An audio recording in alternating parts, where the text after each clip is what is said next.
हजरत मुहद्दिस इब्न जौजी ने लिखा है कि हजरत हबीब अजमी एक बुजुर्ग थे, उनके पास एक शख्स अक्सर आता था, बड़ा मालदार था, एक ही बेटी थी, वो भी टांगों से माजूर थी। तो आप अक्सर उसको कहते हैं कि तू तौबा कर, अल्लाह की बारगाह में रुजू कर।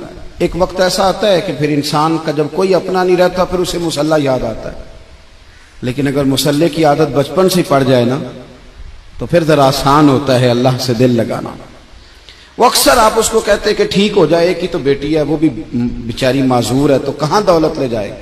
आज करता हूं, हम तारीखें देते रहते हैं ना अल्लाह ताला को माज़अल्लाह के रमजान से मैंने नेक हो जाना है, उम्रा करके आऊंगा तो फिर मैं पक्का नमाजी हूं।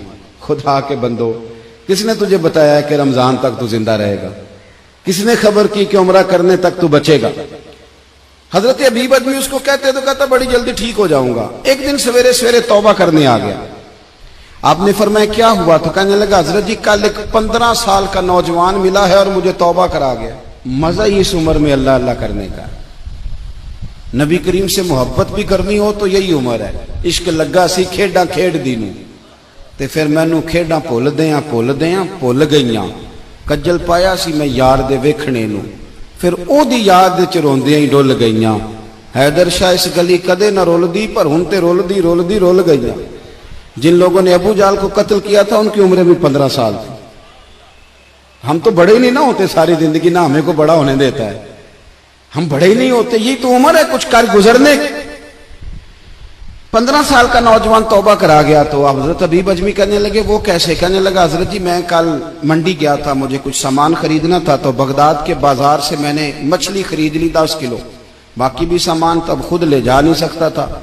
तो मजदूर आपको पता है बेचारे आज भी सड़कों पे बैठे हैं। तो मजदूर बैठे थे तो उनमें एक नौजवान 14-15 साल का, चेहरे पे बड़ी रोशनी। मैंने उसको कहा बेटे मजदूरी करोगे? कहने लगा हुजूर मजदूरी भी करता हूं, पढ़ाई भी करता हूं, और जो अल्लाह को मंजूर हो उसकी इबादत भी करता हूं। मैंने उसे कहा कि ये मेरा सामान है, फलां जगह पहुंचाना, क्या लोगे? कहने लगा 3 दिनार मजदूरी। सौदा तय हो गया, उसने सामान उठा लिया। कहते हैं रास्ते में जोहर का वक्त हो गया। कहने लगा चचा अगर इजाजत दो तो नमाज पढ़ लूं। 15 साल का जवान। कहते मैं रख के ना वहां सामान तो फट्टे पे बैठ गया, वो नमाज पढ़ने चला गया। बाकी लोग देर से आए, वो बच्चा जल्दी आ गया। मैंने कहा बेटे आप जल्दी आ गए? कहने लगे नफल छोड़ दिए, अब यही ना समझ लें कि काम चोर है, मैं बाद में पढ़ लूंगा। कहते हैं वो दोपहर का वक्त, रमजान भी नहीं था। मैं उस बच्चे को, नौजवान को घर ले गया और मैंने अपनी बीवी से कहा कि बड़ा नेक है, नमाजी है। और रास्ते में यह भी हुआ है कि मैंने उसे एक दफा कहा है कि ये मुझे थोड़ी देर के लिए दे दो, गर्मी बड़ी है, तुम्हें पसीना आ रहा है, मैं उठा लेता हूं। कहने लगा नहीं चचा मैं रिस्क हलाल खाता हूं, अगर आप उठाएंगे तो मैं 3 दिनार मजदूरी पूरी नहीं लूंगा, फिर पैसे कम करूंगा। मैंने तय किया है कि उठाऊंगा। तो कहते हैं मैंने अपनी बीवी को बताया तो बड़ी मुतासिर हुई। कहने लगी दोपहर का खाना पक गया, उसे को रोटी खा ले। रमजान भी नहीं था। कहते मैं बाहर निकला, उसको 3 दिनार थमाए। तो मैंने कहा बेटे एक बात मेरी मानोगे? कहने लगा बताइए। मैंने कहा खाना पकाए खा लो। कहने लगा मैं माफी चाहता हूं, मैंने रोजा रखा हुआ है। हुजूर ने हुक्म दिया, हुक्म, नबी करीम ने हुक्म दिया, बुखारी मुस्लिम की हदीस है। फरमाया नौजवानों अगर तुम्हारे पास ताकत है तो निकाह कर लो, वरना रोजे रखो। हुक्म दिया, या निकाह और या रोजे, ये सरकार का हुक्म है। भाई नफली रोजा नफ्स की कुव्वतों को कुचलता है, इंसान में नौरानियत और रूहानियत लाता है।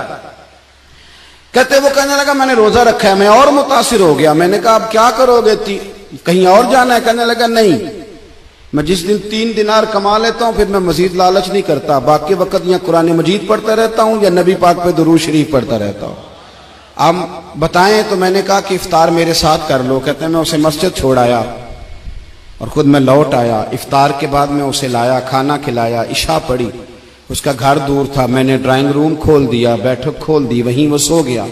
मेरी 20 साल की माजूर बच्ची कभी चल नहीं सकती थी, कोई तबीब कोई हकीम मैंने छोड़ा नहीं था इसको दिखाया न हो। एक ही बेटी, वो भी माजूर पैदाइशी। उसके कमरे में गए, मियाँ बीवी उसे खाना खिला और बताया बेटे एक नौजवान है, बड़ा नेक है हमारे घर में, आज बड़ा परहेजगार। पता है हुजूर ने क्या फरमाया? नबी करीम फरमाते हैं जब नौजवान उठ के तहज्जुद पढ़ता है ना, नौजवान तो अल्लाह फरिश्तों के सामने उस नौजवान पर फख्र फरमाता है। अल्लाह फख्र करता है कि उमर देखो देखो ये मेरी बारगाह। अल्लाह फख्र करता है, अल्लाह यानी खुदा खुद मीर मजलिस बूद, अल्लाह फख्र करता है। अब सोचे, तो हमने अपनी बेटी को बताया कि नौजवान और बड़ा नेक है, तो कहते हैं वो खाना खिला के हम वापस आ गए। आधी रात का वक्त हुआ तो दरवाजे पे दस्तक हुई। बच्ची अपने कमरे में सो रही थी, हम अपने कमरे में, वो बैठक में। घबरा के उठे कि इस वक्त कौन है दरवाजे पे? तो बेटी कहने लगी अब्बा दरवाजा तो खोलना। कहते हैं दरवाजा खोला तो 20 साल हो गए थे बेटी को, कभी उसने चल के नहीं दिखाया था, कभी दौड़ के उधर जाती, कभी इधर आती। कहती अल्हम्दुलिल्लाह अल्लाह ने मेरी टांगे ठीक कर दी। हम दोनों रोने लगे, हे अल्लाह तू कितना करीम है, कैसे हुआ बेटे सारा कुछ? तो बेटी कहने लगी अब्बा आपने कहा था ना कि नेक नौजवान आया है, तो मेरे दिल में ख्याल आया अल्लाह अगर वाकई नेक है तो उसके सदके मुझे शिफा ही दे दे। या अय्युहल्लज़ीना आमनुत्तकुल्लाह वब्तगू इलैहिल वसीला। तो कहने लगी अभी मेरी दुआ भी पूरी नहीं हुई तो रब करीम ने फजल किया है और मुझे शिफा अता कर दी। कहते हम दौड़ के उसके कमरे में गए और जब हमने हाथ रखा तो दरवाजा पहले से खुला था, एक खत छोड़ गया था। आजकल के पीर की करामत होती तो फेसबुक पे दे देता, बाकियों को भी जरा भूल पता चले। कहते हैं वो खत छोड़ गया अपने बिस्तर पे कि अगर तुम लोगों को मुझसे मोहब्बत हो गई है तो मेरे पीछे ना दौड़ना, उस रब की बारगाह में झुकना जिस रब ने मेरे ऊपर भी फजल फरमाया है और आप पर भी करम फरमाया। मेरे नौजवान दोस्तों, ये जो बचपना हमें लोग कहते हैं ना अभी बच्चे हो, अभी जब आप बालिग हो गए तो नमाज फर्ज हो गई, सच बोलना जरूरी हो गया, रिस्क हलाल खाना जरूरी हो गया, शरीयत सारी की सारी लागू हो गई। एक तो दरगुजर से काम नहीं, दूसरा अपनी जिंदगी के अंदर ख्वाहिशात को छोड़ें। सादा खाना तो वैसे ही इंसान को तंदुरुस्त रखता है।